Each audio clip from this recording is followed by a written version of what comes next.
ए plus tuition academy के इस platform पे आपका स्वागत है। और हमारा जो सीरीज चल रहा है वो पार्ट ऑफ स्पीच की सीरीज है। उसके तहत हम लोगों ने नाउन टॉपिक को डिस्कस कर लिया है अच्छे तरीके से। सारे के सारे वीडियोस, उसके पार्ट्स, उसकी जो प्रॉपर्टीज है वो ऑलरेडी अपलोडेड है। तो अगर आप लोगों ने नहीं चेक किया है फर्स्ट जो पार्ट ऑफ स्पीच है हमारा, तो आपसे यही रिक्वेस्ट, आपसे यही गुजारिश कि आप जाएं और सबसे पहले जो फर्स्ट पार्ट है वहां से आप साथ हो। उसके बाद जब आप यहाँ पे पहुंचेंगे प्रोनाउन तक, तो शायद आपको चीजें जो है बहुत अच्छे से क्लियर हो जाएंगी। अभी के लिए फिलहाल मैं आपको बता दूं कि जो बच्चे लगातार क्लास ले रहे हैं, हम लोग क्या पढ़ रहे हैं, तो हम लोग प्रोनाउन की सीरीज अपनी स्टार्ट कर रखे हैं। और प्रोनाउन के अंदर हम लोग पढ़ रहे हैं रिलेटिव प्रोनाउन के बारे में। और रिलेटिव प्रोनाउन के अंदर भी हम लोगों ने हु के बारे में और होम के बारे में डिस्कशन लगभग कर लिया है।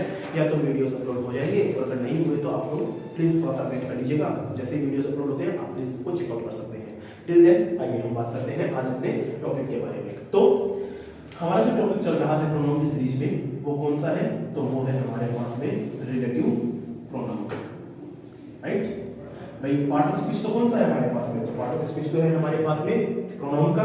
और जो हम उसमें टाइप पढ़ रहे हैं वो कौन सा है, तो वो टाइप हमारे पास में आता है रिलेटिव प्रोनाउन। अब जैसा कि मैंने आपको बताया था कि मैं इस रिलेटिव प्रोनाउन के लगभग बहुत सारे पार्ट्स जो है, बहुत सारे पार्ट्स को सेगमेंट्स के अंदर आपको प्रोवाइड करूंगा, सो दैट आपका ये जो इंपॉर्टेंट वर्ब प्रोनाउन है ना, वैसे तो हालांकि बहुत सारी चीजें इंपॉर्टेंट होती है, बट फिर भी for the point of view of the examination ना, हमारे को ये चीज समझनी बहुत जरूरी है कि कौन सी चीज तो हमें अच्छे से पढ़नी है टाइम लगा के या इन्वेस्ट करके, और कौन सी चीज हमें नहीं पढ़नी। तो उसके तरीके से बता रहा हूं कि रिलेटिव प्रोनाउन एक ऐसा टॉपिक है बेटा जो क्या करता है, एग्जामिनर का हॉट फेवरेट टॉपिक होता है। चाहे आप किसी भी लेवल पे पढ़ रहे हो, वो प्रोनाउन के अंदर से अगर सवाल आपको देगा तो वो यहीं से देने की कोशिश करेगा। उसके बाद में आपका आता है पर्सनल प्रोनाउन एंड उसके बाद में रेस्ट ऑफ योर प्रोनाउंस। फिलहाल के लिए तो रिलेटिव प्रोनाउन को हम क्या करेंगे, अच्छे से डिस्कस करेंगे। 2-3 वीडियो उसके बना चुका हूं, आप चेक कर लीजिएगा। आज हम बात करेंगे जिस रिलेटिव प्रोनाउन के बारे में, उस रिलेटिव प्रोनाउन का नाम क्या है हमारे पास में, व्हिच।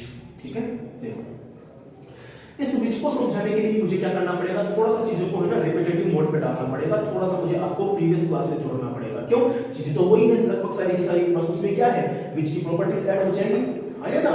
तो रिलेटिव प्रोनाउन को पढ़ने के लिए हम क्या करेंगे, अपने आप को रिपीट करेंगे। ठीक है, आइए समझाता हूं चीजों को। देखिए, तो रिलेटिव प्रोनाउन के अंदर मैंने क्या बताया था आपको डेफिनेशन के वे के अंदर, तो मैंने आपको ये बताया था कि ऐसे कोई भी वर्ड मीनिंग्स जो क्या करते हैं बेटा, तो व्हिच क्या करते हैं, रिलेट करते हैं। मतलब कि जो कोई भी क्या करता है, रिलेट करता है वर्ड मीनिंग किसको, तो नाउन को या फिर किसी भी प्रोनाउन को। और ये जो नाउन और ये जो प्रोनाउन होती है बेटा, ये कैसी होनी चाहिए, तो ये प्रीवियसली आपकी यूज्ड होनी चाहिए ना, किसी भी एक सेंटेंसेस के अंदर। ठीक है, इन है सेंटेंस, तभी क्या हो पाएगा, ये रिलेट कर पाएगा। बता रखा है मैंने आपको। इसका मतलब क्या हुआ कि ऐसे कोई भी वर्ड मीनिंग जो क्या करते हैं, रिलेट करते हैं किसी भी नाउन या प्रोनाउन को जो प्रीवियसली काम में आए हैं सेंटेंस में, उन वर्ड मीनिंग्स को हम क्या बोलते हैं सर, रिलेटिव प्रोनाउन बोलते हैं, राइट ना।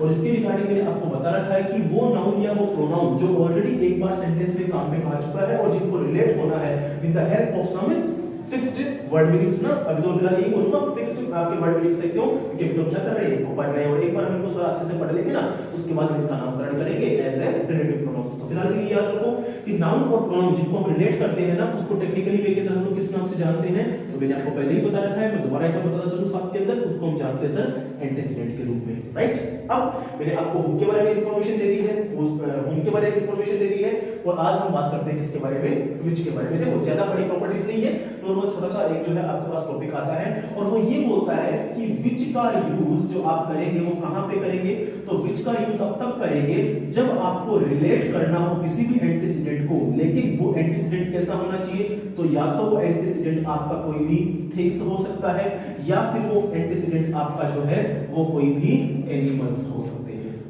ठीक है, अब एनिमल्स का है, इसका मतलब क्या है, ऑटोमेटिकली बाय डिफॉल्ट क्या आ गया हमारे पास में, वर्ड्स आ गए, आएगी है। इसका मतलब याद रखना, व्हिच रिलेटिव प्रोनाउन को जब हम ऐड ऑन करते हैं एज ए रिलेटिव प्रोनाउन, याद रखना। क्यों, क्योंकि व्हिच जो है वो एक्चुअल के अंदर क्या होता है, अगर कोई आपसे पूछे ना कि सर व्हिच की जो है नेचुरल प्रॉपर्टी क्या है, तो हमेशा याद रखना व्हिच जो होता है ना वो इंटरोगेटिव प्रोनाउन होता है। मैंने जो है वीडियो बनाकर अपलोड कर दिया है, आप एक बार प्लीज जो है उसको चेक कर लीजिएगा कि सर व्हिच को मैंने इंटरोगेटिव प्रोनाउन क्यों बताया वहां पे। उसका रीजन मैं थोड़ा सा यहां पर टच करता हुआ चलूं कि इसलिए बताया व्हिच को हमने इंटरोगेटिव प्रोनाउन, क्योंकि व्हिच से मिलने वाला जो हमें आंसर होता है ना, वो या तो क्या होता है, कोई भी नाउन होता है, या फिर क्या होता है, कोई भी प्रोनाउन होता है। और इंटरोगेटिव प्रोनाउन के अंदर बेसिक जो प्रॉपर्टी होती है वो हमें यही बताती है कि कोई भी ऐसा WH वर्ड मीनिंग का, फैमिली का वर्ड मीनिंग जो हमें क्या करता है, नाउन या प्रोनाउन तक अपने आंसर के थ्रू पहुंचाता है ना, वो सारे के सारे वर्ड मीनिंग क्या बनते हैं हमारे पास में, इंटरोगेटिव प्रोनाउन बनते हैं। और उस लिस्ट के अंदर हमने क्या किया था, ऐसे नेचुरली 5 WH वर्ड मीनिंग को कैटेगराइज किया था हमारे पास में, किया था कि नहीं किया था। और उन 5 में से एक वर्ड मीनिंग कौन सा था, विच था, ठीक है ना। तो याद रखना, कड़ी से कड़ी जोड़ते हुए पढ़ोगे ना तो चीजें बहुत आसानी से समझ में आएगी। ओके, अब हम लोग क्या करते हैं, फिलहाल इस स्विच की प्रॉपर्टीज को चेक कर रहे हैं, फिलहाल इस स्विच की टर्मिनोलॉजी को चेक कर रहे हैं, कर रहे कि नहीं कर रहे, लेकिन कॉन्टेक्स्ट क्या रहेगा, तो याद रखना जो कॉन्टेक्स्ट है विच का वो हमारे पास में क्या है, तो वो है एज ए रिलेटिव प्रोनाउन। तो विच को अगर हमें यूज में लेना है एज ए रिलेटिव प्रोनाउन ना बेटा, तो याद रखना ये काम में आएगा थिंग्स और एनिमल्स या बर्ड्स के पहले, एक बात। दूसरी बात, अगर आपने थोड़ा सा ध्यान से चीजों को पढ़ना शुरू किया है रिलेटिव प्रोनाउन के अंदर, तो जब मैंने हु को पढ़ाया था, जब मैंने आपको हुम को पढ़ाया था ना, तो मैंने बताया था कि हु का तो यूज हम करते हैं only and only for subjective placements, करते कि नहीं करते हैं। और तब जब मैंने आपको पढ़ाया था हुम के बारे में, तो मैंने बाकायदा आपको पैटर्न के अंदर ही बताया था कि भाई हुम का काम कहां पे आता है, तो एज ए ऑब्जेक्टिव प्लेस पे आता है, राइट ना। लेकिन याद रखना ये जो विच होता है ना, जो रिप्रेजेंट करता है थिंग्स और एनिमल्स को, किसके अंदर रिलेट करता है, रिलेटिव प्रोनाउन के अंदर, तो याद रखना ये पजेसिव केस के रूप में भी प्लेस हो सकता है सेंटेंस के अंदर, और ये जरूरत पड़ने पर कौन से केस के अंदर भी आ सकता है सर, ऑब्जेक्टिव केस के अंदर भी आ सकता है ना। शॉर्ट फॉर्म को है ना थोड़ा ध्यान से देख लेना, पीसी का मतलब होता है पजेसिव केस, सॉरी पीसी नहीं, यहाँ पे आएगा सब्जेक्टिव केस। इसका मतलब क्या होता है कि सर या तो ये क्या बन सकता है सेंटेंस के अंदर सब्जेक्ट बन सकता है जरूरत पड़ने पर, और अदरवाइज ये क्या बन सकता है सेंटेंस के अंदर ऑब्जेक्ट भी बन सकता है। इसका मतलब इसमें दोनों नेचर शामिल होते हैं। किसके अंदर शामिल होते हैं दोनों नेचर, तो याद रखना विच जो होता है उसको रिलेटिव प्रोनाउन जब हमारे को बनाना होता है ना, तो उसमें क्या होता है, ये दोनों क्वालिटीज होती है कि जरूरत आवश्यकता के आधार के ऊपर, जरूरत के आधार के ऊपर क्या हो सकता है, वो या तो सब्जेक्ट का रोल प्ले कर सकता है, या फिर वो किसका रोल प्ले कर सकता है सर, ऑब्जेक्ट का रोल प्ले कर सकता है। अभी बात समझ में। और दूसरी जो सबसे इंपॉर्टेंट बात है वो क्या बात है बेटा, कि ये थिंग्स और एनिमल्स और बर्ड्स क्या करता है, एंटीसीडेंट के रूप में लेके आता है। किसके रूप में लेके आता है सर, एंटीसीडेंट के रूप में आता है ना। तो बस ये दो प्रॉपर्टीज, बेसिक प्रॉपर्टीज है ना हमारे को याद रखनी फिलहाल के लिए। फिलहाल के लिए मतलब क्यों, क्योंकि सर तीसरा जो पैटर्न हमारा बनेगा वो किसको बोलता है, तो वो बोलता है कि सर इस विच के रिगार्डिंग फॉर्मेट क्या होता है। तो फॉर्मेट में चाहूं तो यहाँ पर आपको भी बता सकता हूं, लेकिन मैं चाहता हूं कि एक बार वो फॉर्मेट बनता कैसे है वहां तक आप पहुंचे अच्छे से मेरे साथ में। तो उसके लिए क्या करना पड़ेगा, हमारे को एग्जांपल से होते हुए गुजरना पड़ेगा, है ना। तो मैं क्या करता हूं, एग्जांपल लिखता हूं, ठीक है। आइए देखिए, मैंने लिखा फर्स्ट एग्जांपल की आई saw a cat full stop, and फिर मैंने बोला कि it was jumping upon that table. मैंने ये सेंटेंस बोला आपके लिए, ठीक है। अब एक बार थोड़ा ध्यान से इसकी क्या करते हैं, टर्मिनोलॉजी को चेक करते हैं। देखो, I saw a cat it was jumping upon that table. I saw a cat, मैंने एक बिल्ली को देखा, it was jumping upon the table, वो क्या कर रही थी, वो टेबल के ऊपर जंप कर रही थी, ठीक है ना। अब जब मुझे क्या करना है, इन दोनों सेंटेंसेस को ऐड ऑन करना है with the help of what बेटा, with the help of relative pronoun ना, तो मैं क्या करूंगा, मैं सबसे पहले ये कोशिश करूंगा चेक करने की। देखो स्टेप्स बड़े इंपॉर्टेंट होते हैं कि किसी भी एग्जांपल को कैसे सॉल्व किया जाता है ना। तो वो एग्जांपल कैसे सॉल्व होता है तो समझो उसको ध्यान से। क्या तरीका बताया मैंने आपको, सबसे पहले लिखे हुए दोनों एग्जांपल में आपको ये चेक करना है कि इंफॉर्मेशनल पार्ट ऑफ सेंटेंस कौन सा है ना, कि इंफॉर्मेशन कौन से सेंटेंस के अंदर प्रोवाइड करवाई जा रही है, जिसके बारे में बात की जा रही है। तो देखो थोड़ा ध्यान से, आई सो ए कैट, मैंने एक बिल्ली को देखा, it was jumping upon the table, तो वह कूद रही थी टेबल के ऊपर। अब एक बात बताओ, क्या ये जो इट होया है, क्या वो आई के लिए थोड़ी ना आया है, आई के लिए तो नहीं आया है कि कौन कूद रहा था, क्या आई थोड़ी कूद रहा था, टेबल के ऊपर नहीं कूद रहा था ना। इसका मतलब ये जो नीचे वाला सेंटेंस है वो सिंपल सी बात समझ में आती है, किसके बारे में बात कर रहा है, तो सर वो कैट के बारे में बात कर रहा है, कर रहा है कि नहीं कर रहा है। और जैसे ही वो सेंटेंस के अंदर कैट के बारे में बात कर रहा है, इसका मतलब क्या हुआ बेटा, इसका मतलब ये हुआ कि ये जो मेरा सेंटेंस है नीचे वाला, ये क्या बन गया, इंफॉर्मेशनल पार्ट ऑफ सेंटेंस बना कि नहीं बना मेरे पास में। अब देखना क्या होता है आगे, मैंने क्या बताया था आपको, ये फर्स्ट तरीका हो गया हमारे पास में, फर्स्ट स्टेप हो गया, ठीक है। अब जैसे ही हमने क्या किया, इंफॉर्मेशनल सेंटेंस को चेक कर लिया, अब हम क्या कर सकते हैं सर, चीजों को आगे बढ़ सकते हैं। क्या कहा मैंने, चीजों के साथ आगे बढ़ सकते हैं। आगे कैसे बढ़ेंगे, तो एक बात बताओ मुझे, ये जो इंफॉर्मेशनल पार्ट ऑफ सेंटेंस आपको नजर आ रहा है, ये किसके बारे में इंफॉर्मेशन प्रोवाइड कर रहा है, जरा सोचो दिमाग के अंदर। तो मैंने आपको बताया था थोड़ी देर पहले भी कि सर ये आई के बारे में इंफॉर्मेशन प्रोवाइड नहीं कर रहा है, बल्कि ये तो कैट के बारे में प्रोवाइड कर रहा है। हाँ या ना? और जैसे ही दिमाग के अंदर आया कैट, तो तुरंत आपने क्या बोला कि सर कैट तो क्या है हमारे पास में, एनिमल है कि नहीं है? तो अब जब ये बात क्लियर हो गई कि सर कैट के बारे में बात चल रही है ना, तो इसका मतलब क्या होगा सर कि यहां से फुल स्टॉप को हटा के हम लोग क्या करेंगे, विच का यूज करेंगे। किसका यूज करेंगे सर? विच का यूज करेंगे, राइट ना? लेकिन अगर थोड़ा सा भी आपने ध्यान दिया हो तो यहाँ पर देखो मैंने क्या लगा रखा है, ए लगा रखा है ना, ए आर्टिकल लगा रखा है। और आपको अच्छे से पता है कि ए और एन आर्टिकल जो होता है वो किसी एक को बिलोंग करता है, लेकिन किसी फिक्स के लिए नहीं आता है। वो क्यों? क्योंकि ये इंडेफिनिट आर्टिकल होते हैं, होते कि नहीं होते? तो हमें तो क्या करना है, उस कैट को फिक्स करना है जो कूद रही थी उसके ऊपर, टेबल के ऊपर, है ना? तो फिक्स करने के लिए हमें क्या करना पड़ेगा बच्चों? तो हमारे को यहाँ से ए को रिमूव करना पड़ेगा और हमें यहाँ पर क्या प्लेस करना पड़ेगा, दे को प्लेस करना पड़ेगा। तीन चीजें समझ में आ गई? ये कौन कौन सी? पहला ये किस स्टेप क्या बोलता है, पहले आइडेंटिफाई करो, आइडेंटिफिकेशनल सेंटेंस कौन सा है आपका, या फिर इंफॉर्मेशनल सेंटेंस कौन सा है आपका। उसके बाद में आप चेक करो किसके बारे में इंफॉर्मेशन प्रोवाइड करवाई जा रही है, और उसके बाद में यूज करो अपने रिलेटिव प्रोनाउन को। पता है कि नहीं? इनके टेंडेंसीज के ऊपर, है ना? अगर हु है तो इसका मतलब क्या होगा, उसके पहले आपका नेम ऑफ पर्सन आएगा, एज ए सब्जेक्टिव केस होगा। अगर आप उनको यूज करना चाहते हैं तो एज ए क्या करना पड़ेगा आपको, उसको ऑब्जेक्टिव केस के रूप में रखना पड़ेगा, आया ना? और नेम ऑफ पर्सन के साथ में आ सकता है। बट अगर आप चाहते हैं कि सर वहां पे क्या है, जिस तरीके से कैट लिखा हुआ है ना, एनिमल या बर्ड्स है या कोई थिंग्स है, तो इसका मतलब उसके साथ में कौन सा आएगा, रिलेटिव प्रोनाउन बेटा, तो रिलेटिव प्रोनाउन आएगा, आएगा कि नहीं आएगा? अब मैं इसको आगे लेके चलता हूं। उसके बाद मैंने चेक करना शुरू किया तो मुझे नजर आया कि सर ए आर्टिकल तो यहां पर क्या है, इनएप्रोप्रिएट है। कई बार जो है ना ये एरर डिटेक्शन के अंदर सवाल बनता है बेटा, यहां पर ए डाल दिया जाता है और आपसे पूछा जाता है कि अब बताओ आइडेंटिफाई करके कि क्या गलती है सेंटेंस में, और हम खाली इसी के अंदर चक्कर काटते हुए रह जाते हैं, है ना? इससे कोई गलती नजर नहीं आ रही है। लेकिन थोड़ा ध्यान से चीजों को देखना शुरू करो ना, तो ये प्रॉपर्टी क्या होती है, बड़ी इंपॉर्टेंट प्रॉपर्टी है जो irrespective of your relative pronoun काम में आती है। इसका मतलब हु के अंदर भी आपको ये चीज याद रखनी है कि सर ए का यूज हुआ है कि दे का यूज हुआ है। हां, आपको हुम के अंदर भी याद रखनी है, विच के अंदर भी काम करना है इसका, हां, और दैट के अंदर भी याद रखना है। आ रही बात समझ में? और लास्ट में आपको पढ़ाऊंगा हुज रिलेटिव प्रोनाउन के बेसिस के रूप में, तो वहां पर भी सेम प्रॉपर्टी आपकी काम करेगी। ओके, तो फिलहाल के लिए आगे चलते हैं। तो मैंने सेंटेंस को पढ़ना शुरू किया, I saw the cat which it was jumping upon the table. अब देखो थोड़ा ध्यान से, यहाँ पर जब देखोगे तो कोई बात समझ में आएगी कि सर यहाँ पे जो इट है ना, ये तो सब्जेक्ट के रूप में काम कर रहा है इंफॉर्मेशनल पार्ट ऑफ सेंटेंस के अंदर। तो एक बात बताओ, नीचे वाले सेंटेंस का ये तो क्या है, सब्जेक्ट तो है, आया ना? लेकिन जैसे ही आपने क्या किया, विच को प्लेस कर दिया ना यहाँ पे, अब क्या हुआ, विच जो है यहाँ पे एज ए सब्जेक्ट के रूप में काम करना शुरू कर देगा। किसके रूप में काम करना शुरू कर देगा? एज ए सब्जेक्ट के रूप में काम करना शुरू कर देगा। और अब यहाँ पे आपका ये जो इट है ना बेटा, जो ऑलरेडी आपने सब्जेक्ट मान के बैठे हुए हो आप उसको, अब ये क्या बन जाएगा, पूरी तरीके से सेंसलेस बन जाएगा, तर्कहीन बन जाएगा। तो कंप्लीट सेंटेंस मेरे पास में आएगा, I saw the cat which was jumping upon the table। अब देखो ध्यान से, अगर आपने हु को पढ़ा है, अगर आपने हुम को पढ़ा है इसी प्लेटफॉर्म के ऊपर, अगर आज आपने मेरे साथ में क्या पढ़ा है, विच को पढ़ा है, तो आपको एक बात बता दूं, मैं बीच में अच्छी तरीके से हो सकता है शायद मैंने पहले ना बताया हो। बात ये है कि आप यहाँ पर चाहे हु का यूज कर लो, आप यहाँ पर चाहे तो विच का यूज कर लो, आप यहाँ पर चाहो तो हुम का यूज कर लो। इसके पहले आने वाले एंटीसीडेंट के अकॉर्डिंग ही क्या होती है बेटा, वर्ब का चयन होता है। देखो थोड़ा ध्यान से, यहाँ पर कैट सिंगुलर है या प्लूरल है?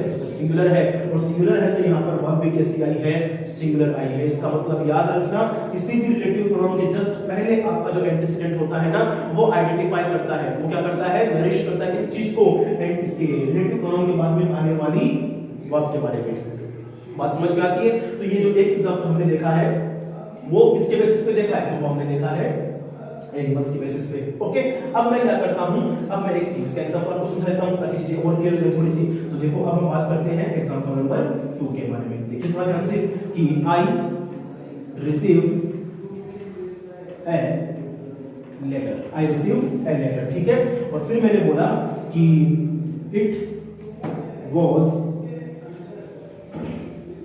it was sent by my brother। अब देखो थोड़ा ध्यान से, मैंने क्या कहा कि हम अब जो है कॉन्टेक्स्ट मानेंगे, तो उसको मानेंगे, आधार किसको लेके चलेंगे, थिंग्स को आधार लेके चलेंगे ताकि चीजें थोड़ी सी और क्लियर हो जाए। तो समझना शुरू करो, आई रिसीव्ड अ लेटर, मुझे एक लेटर मिला, it was sent by my brother, इसको मेरे भाई ने सेंड किया था। सिंपल सी बात है। स्टेप क्या क्या बताया मैंने आपको थोड़ी देर पहले, मैंने आपको बताया सबसे पहले आप क्या करो सर, क्या करो, इंफॉर्मेशनल पार्ट ऑफ सेंटेंस पहचानो। तो करो जरा इंफॉर्मेशन कौन सी मिल रही है आपको। तो आई रिसीव्ड ए लेटर, मुझे एक लेटर मिला, it was sent by my brother, तो मुझे वो लेटर मिला जो मेरे भाई ने मुझे सेंड किया था, आया ना। इसका मतलब नीचे वाला जो मेरा सेंटेंस बनेगा वो क्या बनेगा, इंफॉर्मेशनल पार्ट ऑफ सेंटेंस बनेगा, राइट ना। इतनी बात समझ में आती है। दूसरी बात अब ये बताओ कि ये जो इंफॉर्मेशन प्रोवाइड करवाई जा रही है ना इस सेंटेंस के अंदर, क्या ये इंफॉर्मेशन आई के बारे में है या क्या ये इंफॉर्मेशन लेटर के बारे में है। तो सिंपल सा जवाब आता है कि सर ये जो इंफॉर्मेशन प्रोवाइड करवाई जा रही है नीचे वाले सेंटेंस में ना, ये ना तो आई के बारे में है बल्कि किसके बारे में है, लेटर के बारे में है। इतनी बात समझ में आती है। और जैसे ही लेटर दिमाग में आया, आपने क्या बोला कि सर लेटर ना तो कोई पर्सन होता है, ना ही कोई एनर्जी होती है मस्कुलिन और फेमिनिन एनर्जी टाइप की, और ना ही क्या होता है कोई एनिमल या कोई बर्ड होता है, बल्कि एक लेटर तो क्या होता है सर, थिंग होता है, होता ही रहता है। And now if we want to add any relative pronoun in this particular sentence ना, that what we have to do बेटा, we have to just use our which relative pronoun. Why? क्यों हमें यूज करना पड़ेगा? Because we know very well that things and for animals or birds now we will use word which relative pronoun। अगली बात समझ में, तो हम क्या करेंगे, यहाँ पर से फुल स्टॉप को हटाने के बाद में किसको यूज करेंगे सर, which को यूज करेंगे। और जैसे मैंने वहां पर which को यूज किया ना, मेरा ये जो it लिखा हुआ है ना बेटा सेंटेंस के अंदर एज ए सब्जेक्ट, ये क्या बन जाएगा, पूरी तरीके से सेंसलेस बन जाएगा। और मेरा कंप्लीट सही सेंटेंस क्या बनेगा, I received a letter which was sent by my brother। बन गया ठीक। लेकिन अगर अभी आपको लग रहा है कि हाँ सर बिल्कुल ठीक बन गया है, तो समझ लेना आपने समझने में क्या कर दी, थोड़ी सी गड़बड़ी कर दी है। क्यों? क्योंकि अगर थोड़ा ध्यान से देखो ना, मैंने ऊपर बता रखी है आपको एक बात, बड़ी इंपॉर्टेंट प्रॉपर्टी है कि कोई भी चीज जो ए या एन से जुड़ी हुई होती है ना, कोई भी नाउन, मतलब चीज का मतलब क्या होता है, कोई भी नाउन क्या प्रोनाउन है ना, स्पेशली नाउन ना, कोई भी नाउन जो है ए और एन से जुड़ी हुई है, इसका मतलब वो क्या है सर, इंडेफिनिट है। बल्कि हम तो यहाँ पर क्या कर रहे हैं, हम क्या कर रहे हैं, इस लेटर को डेफिनिट बना रहे हैं कि सर मुझे तो वो लेटर मिला है जो मेरे भाई ने मुझे भेजा था, मुझे तो वो लेटर मिला है जो मुझे मेरे भाई ने भेजा था। इसका मतलब क्या हुआ, लेटर को आपने फिक्स कर दिया।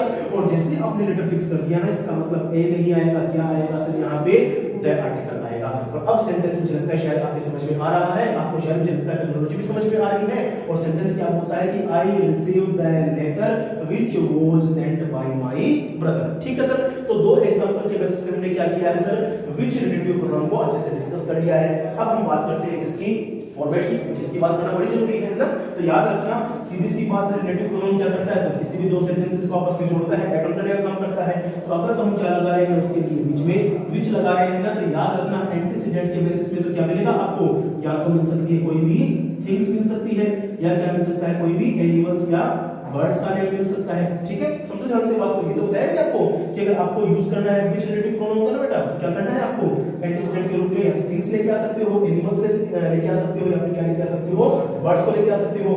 और एंटीसीडेंट के बाद में जो है ना आप क्या लेके आओगे यहाँ पे, या तो हैविंग वर्ब को लेके आओगे, या किसको लेके आओगे सर, मेन वर्ब को लेके आओगे। लेकिन याद रखना यहाँ पे क्या हट जाएगा, सब्जेक्ट हट जाएगा। और अगर रिक्वायरमेंट हुई कुछ सेंटेंसेस के अंदर, तो वहां पर ये क्या करेगा, ऑब्जेक्ट के रूप में काम करेगा, तो वहां से क्या हट जाएगा, ऑब्जेक्ट हट जाएगा, as per the situation demands. Alright, तो ये चीजें जो है थोड़ी सी आपको ध्यान में रखनी है। चीजें होती सिंपल ही है, लेकिन हम करते क्या है, उनको पजल वे में समझना शुरू करते हैं, सो दैट वहां से कंफ्यूजन जो होता है वो होना स्टार्ट होता है हमारा। तो मैंने आपको तीन रिलेटिव प्रोनाउन समझा दिया अच्छे तरीके से, हु समझा दिया, होम समझा दिया और व्हिच समझा दिया। करना क्या है आपको, अगर सारी चीजें याद नहीं हो ना, तो कम से कम ये जो प्रॉपर्टीज मैं आपको बता रहा हूं ना, ये तो आप याद कर ही लो, सिंपल सी बात है। ठीक है, और बाकी जो रिलेटिव प्रोनाउन हमारे पास बचते हैं, जिसमें हुज है और दैट है, इंपॉर्टेंट बचे हुए, उनको हम पढ़ेंगे आने वाले नेक्स्ट वीडियोस के अंदर। Till then enjoy yourself.